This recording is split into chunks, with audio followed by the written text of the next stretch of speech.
அனைவருக்கும் வணக்கம்.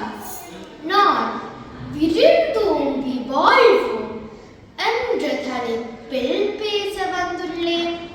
தமிழரின் பண்பாட்டு பெருமையை காட்டும் பண்புகளில் விருந்தோம்பலும் ஒன்று. இல்லறத்தால் கடைபிடிக்க வேண்டிய இன்றியமையா கடமைகளும் ஒன்றாக தமிழர் இதனை கருதுகின்றனர். வீட்டிற்கு புதிதாக வருபவர்களே விருந்தினர் என்பர். நமக்கு யாரென்று தெரியாத புதியவர்கள் தான் விருந்தினர்கள் என்று இலக்கியங்கள் நமக்கு கூறுகின்றன. மருந்தியாயினும் விருந்தோடும் என்கிறார் ஔவையார். அதாவது நாம் உண்கின்ற உணவை புதிதாய் வருகின்றவர்களுக்கும் கொடுத்து மதித்து பேணுதல் தமிழருக்குரிய பண்பாகும்.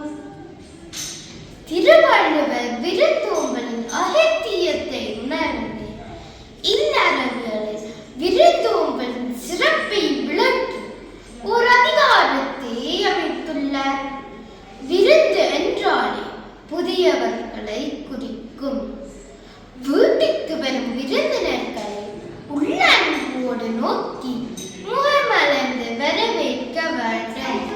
முகத்தில் சிறிது மாறுபாடு காட்டினால் கூட விருந்தினர் மனம் அனிச்சம்பூ போல் வாடிவிடும். மோப்பக்குலை மனிச்சம் முகந்திருந்து நோக்கக்குலையும் விருந்து என்று வள்ளுவர் கூறுகின்றார்.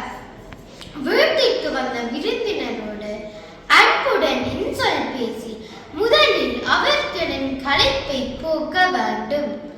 அவர்களுக்கு பிடித்த உணவை சமைப்பது சாலச் சிறந்தது.